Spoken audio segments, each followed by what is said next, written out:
और लखनऊ से बड़ी खबर है, जहां 2027 के लिए बीजेपी का मास्टर प्लान तैयार हो गया। यूपी में जीत की हैट्रिक में जुट गई है बीजेपी और हारी हुई 158 सीट पर मास्टर प्लान बनाया गया है। हर सीट पर 300 दक्ष कार्यकर्ता की टीम होगी। प्रदेश स्तर से होगी टीम की मॉनिटरिंग। 25 सीटों पर बदले जा सकते हैं प्रत्याशी।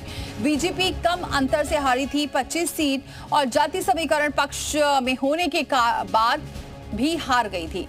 तो 158 हारी सीट पर 47,000 कार्यकर्ता तैनात होंगे। हारी हुई सीटों पर बड़े नेता दौरा करेंगे और बीजेपी संगठन भी लगातार बैठक करता रहेगा। दोनों डिप्टी सीएम हारी हुई सीटों पर फोकस करेंगे, दौरा करेंगे। चुनौतीपूर्ण सीटों पर सीएम योगी के दौरे रहेंगे। हारी हुई सीटों पर मंत्रियों की ड्यूटी लगाई गई है और 100 सीटों पर मुस्लिम निर्णायक स्थिति में है और इन सीटों पर अल्पसंख्यक मोर्चे की टीम तैनात रहेगी। तो ये मास्टर प्लान तैयार किया जा रहा है कुछ इस तरह से, जिसे 2027 में एक बार फिर से बीजेपी की जीत हो। और उसके लिए क्या मास्टर प्लान होने वाला है वो कुछ इस तरह से है, जिसमें हारी हुई सीटों पर जो कार्यकर्ता हैं वो जाएंगे और दोनों डिप्टी सीएम भी रहेंगे और सीएम का भी दौरा रहेगा। विशाल हमारे साथ जुड़ चुके हैं इस खबर पर। विशाल, हालांकि बीजेपी बहुत दिनों से लगी हुई है 2027 फतह करने के लिए, लेकिन अब मास्टर प्लान पर भी आगे काम किया जा रहा है, जिसकी खबर आ रही है।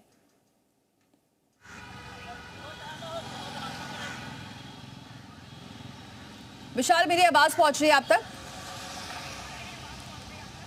देखिए, बिल्कुल आपको बता दें कि बीजेपी ने एक पूरा मास्टर प्लान तैयार किया है, चक्रव्यूह तैयार किया गया है। इसमें खास तौर से जो हारी हुई सीटें हैं उनको लेकर ये पूरी कवायद की जा रही है। प्रवासी जो कार्यकर्ता हैं वो भी लगाए जाएंगे। इसके साथ साथ 300 अलग कार्यकर्ताओं की जो फौज है वो हर एक विधानसभा में बताई जाएगी। इसके साथ साथ अलग अलग विधानसभाओं के लिए कार्यकर्ताओं की पूरी एक टीम बना ली गई है। इसकी मॉनिटरिंग प्रदेश स्तर पर होगी, मंडल स्तर पर होगी, जिला स्तर पर होगी। इसके साथ साथ आपको बता दें कि मुस्लिम कार्यकर्ताओं को भी लगाया जाएगा, चूँकि मुस्लिम बहुल जो इलाके हैं वहाँ पर विशेष प्लानिंग की जा रही है। इसके साथ ही साथ ये भी कहा जा रहा है कि जहां पर कम मार्जिन से बीजेपी चुनाव जीती थी वहां पर भी जो है प्रत्याशी बदलने को लेकर भी कवायद की जा सकती है, क्योंकि रिपोर्ट कार्ड पहले ही तैयार किया जा रहा है। इसके साथ साथ चूंकि बीजेपी ने पहले ही 5 कैटेगरी में सीटें बांटी हैं, तो ऐसे में अब ये कहा जा सकता है कि बीजेपी का ये पूरा मास्टर स्ट्रोक है और इसके तहत बीजेपी जो है अपने चक्रव्यूह को भेजने की तैयारी करेगी, क्योंकि 2027 को लेकर बीजेपी ने अभी से प्लानिंग करना शुरू कर दिया है और इसी कड़ी में ये पूरी कवायद देखी जा रही है। इसके साथ साथ जो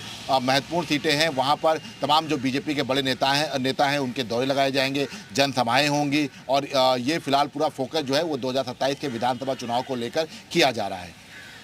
बहुत शुक्रिया विशाल, ये जानकारी हम तक पहुंचाने के लिए।